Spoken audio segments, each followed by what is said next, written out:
Episode की शुरुआत में एल्फीरिया विल से कहती है कि वो बहुत काइंड और ब्रेव पर्सन है। वो विल को उसके ग्लासेस देती है जो वो फाइट के वक्त पहनता है और उसे गुड बाय कह के चली जाती है। विल उसे पीछे से बोलता है कि वो मैजिक भले ही ना यूज कर पाता हो पर वो उसके लिए टावर के टॉप पर जरूर आएगा और वो साथ में सनसेट देखेंगे जैसा उसने प्रॉमिस किया था। एल्फीरिया कहती है कि वो उसका हर दिन इंतजार करेगी। अगले सीन में दिखाते हैं कि विल न्यूज़पेपर बेचने का काम करता है। सीढ़ियों पर भागते हुए विल का पैर लड़ जाता है और उसके बैग से सारे न्यूज़पेपर निकल जाते हैं, पर वो सभी न्यूज़पेपर को हवा में ही पकड़ लेता है। बट उसमें से एक नीचे गिर जाता है जिसमें वो देखता है कि एल्फीरिया ने एक नया मैजिक क्रिएट किया है। जिसके बाद वो देखता है कि एल्फीरिया ने पूरी एकेडमी को एक ऑर्डर दिया है। अगले सीन में विल अपने घर जाता है जहाँ वो अपने फ्रेंड रॉस्टी से एक मैजिक आइटम मांगता है। रॉस्टी का अपीयरेंस थोड़ा फेमिनिन है पर वो एक लड़का है। विल कहता है कि ऑर्डर है उसे फ्रॉस्ट वॉकर के आइस कोर्स कलेक्ट करने हैं जिसके लिए उसे मैजिक आइटम्स की जरूरत है। जिसके बाद हमें सीधा डंजन का 4th फ्लोर दिखाया जाता है जहां बहुत सारे स्टूडेंट्स अपने मैजिक से आइटम्स जमा कर रहे हैं जिसमें से एक सियोन भी होता है। विल दूसरी तरफ जाता है जहां वो देखता है कि एक लड़की के सामने 3 बर्ड जैसे दिखने वाले मॉन्स्टर्स हैं। विल अपने शॉट के एक ही अटैक से तीनों को बीच से काट देता है। वो लड़की उस सीन को देखकर शॉक में होती है। वो सोचती है कि उसने तीनों को बिना मैजिक यूज किए ही मार दिया। वो लड़की उसे थैंक्स बोलती है और बताती है कि उसका नाम आयरिस है। अगले सीन में प्रोफेसर वर्कनर स्टूडेंट्स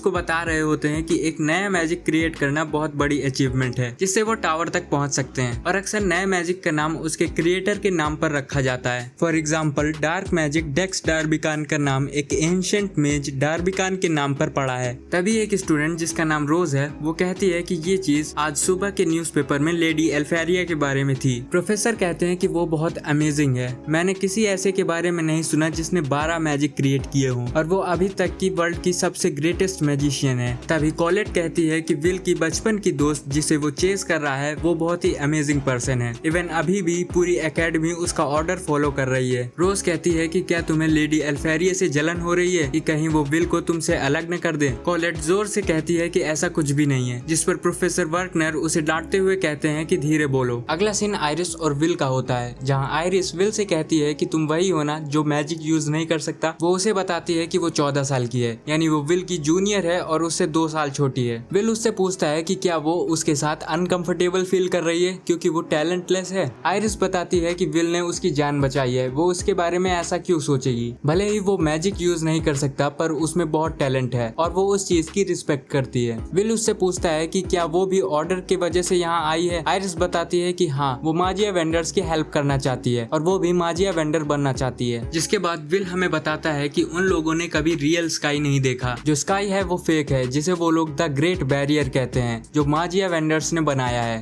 कहते हैं कि अगर वो बैरियर टूट गया तो उनका वर्ल्ड वापस से डार्कनेस में चला जाएगा। सभी लोग ऑर्डर्स फॉलो करते हैं इसलिए नहीं कि उन्हें माजिया वेंडर बनना है बल्कि वो हर तरह से मदद करना चाहते हैं ताकि वो स्काई को सपोर्ट कर सके। तभी आयरिस विल को बताती है कि वो लेडी एल्फेरिया से पर्सनली मिल चुकी है। वो अकेली मॉन्स्टर्स के बीच फंसी हुई थी और तभी एल्फेरिया ने आके उसकी जान बचाई। तभी वो देखती है कि विल फ्रॉस्ट वॉकर्स के छोड़े हुए क्लूज को देखता है जिससे उसे पता चलता है कि आगे एक बहुत स्ट्रॉन्ग मॉन्स्टर होने की संभावना है। आयरिस उससे पूछती है कि तुम बिना मैजिक यूज किए ये सब कैसे पता कर पा रहे हो। विल कहता है कि मैजिक अच्छा है पर जरूरी नहीं, खासकर डंजन्स में। ये सब वो अपने नॉलेज और एक्सपीरियंस के बल पर ही कर सकता है। विल रॉस्टी का दिया हुआ मैजिक आइटम निकालता है और तभी एक बड़ा सा फ्रॉस्ट मॉन्स्टर उनके ऊपर से अटैक करता है, पर विल आयरिस को लेकर एक जंप मारता है और उससे बच जाता है। आयरिस बताती है कि ये एक फ्रॉस्ट रेक्स है। ये फ्रॉस्ट वॉकर्स की एडवांस सब स्पीसीज है। ऐसे 5 एनिमीज की बोर्ड 6 क्रेडिट है। वो मॉन्स्टर उन पर एक फ्रॉस्ट बीम से अटैक करता है पर विल उससे भी जंप कर दूसरी तरफ चला जाता है और आयरिस को बोलता है कि तुम यहीं रहना। आयरिस कहती है कि मत जाओ, फिजिकल अटैक्स उस पर वर्क नहीं करते, तुम्हारे छूते ही वो तुम्हें फ्रीज कर देगा। उस पर सिर्फ लॉन्ग रेंज के मैजिक अटैक वर्क करते हैं। पर विल कहता है कि मैंने इसके जैसे कईयों को मारा है। विल भागते हुए उस मॉन्स्टर के नीचे चला जाता है जिसके बाद वो मॉन्स्टर गुस्से से हर तरफ अटैक करने लगता है। तभी विल रॉस्टी के दिए हुए मैजिक आइटम को उसके पीठ पर फंसा देता है जिसके बाद वो उस मॉन्स्टर के चारों तरफ मैजिक आइटम से जुड़ी हुई रस्सी को बांध देता है और दूर जाकर उस मैजिक आइटम के दूसरे एंड को दबा देता है जिससे आग निकलकर उस रस्सी से होते हुए मैजिक आइटम तक पहुंचती है और एक बड़ा सा ब्लास्ट होता है और वो मॉन्स्टर पिघलकर टुकड़ों में बिखर जाता है। आयरिस ये सब देखकर अपनी सीरियस पर्सनैलिटी में आ जाती है। दरअसल वो नाटक कर रही थी। वो माजिया वेंडर्स के लिए काम करती है। वो सोचती है कि वो इसकी रिपोर्ट कैसे करेगी। तभी विल उस मॉन्स्टर का कोर उठाता है और उससे कहता है कि अब हमें चलना चाहिए। अगले सीन में आयरिस टावर के अंदर होती है। वो सोचती है कि विल मैजिक यूज नहीं कर सकता, उसने ये अपने क्रिएटिविटी और सरलता से किया। और रही बात उसके बैटल सेंस की, तो वो सिर्फ एक्सपीरियंस से आ सकता है। भले ही वो एक मेज नहीं है, पर वो एक टैलेंटेड वॉरियर है। तभी वो एक कमरे में जाती है जहाँ माजिया वेंडर्स होते हैं। वहाँ 5 थ्रोन्स होते हैं जिस पर हमें सिर्फ 4 मैजिया वेंडर्स बैठे दिखाए जाते हैं और एक थ्रोन खाली होता है। आयरिस कहती है, क्या मैंने आपको डिस्टर्ब किया? उसमें से एक माजिया वेंडर जिसका नाम कैरियोट है, वो कहता है कि नहीं, हम बस हमेशा की तरह मीटिंग कर रहे थे, क्योंकि अगर बैरियर टूट गया तो वो हमारे लिए अच्छा नहीं होगा। तभी उनमें से दूसरा माजिया वेंडर जिसका नाम जियो है, वो कहता है कि मैं शर्त लगा सकता हूँ कि बैरियर की दूसरी तरफ सेलेस्टियल होस्ट हमें ही देख रहे होंगे। हमें और लोगों की जरूरत है उनसे लड़ने के लिए। तभी ये एल्फ माजिया वेंडर जिसका नाम एलेनोर है, वो कहती है कि हमें माहिर जादूगरों की जरूरत है। जियो आयरिस से पूछता है, नीचे सब कैसा है? क्या तुमने किसी लायक इंसान को ढूंढा?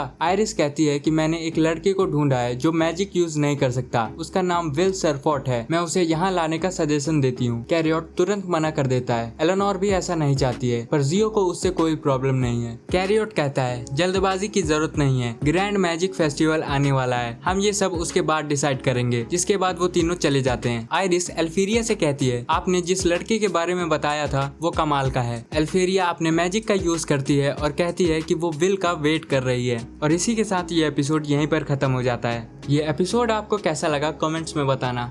मिलते हैं नेक्स्ट वीडियो में।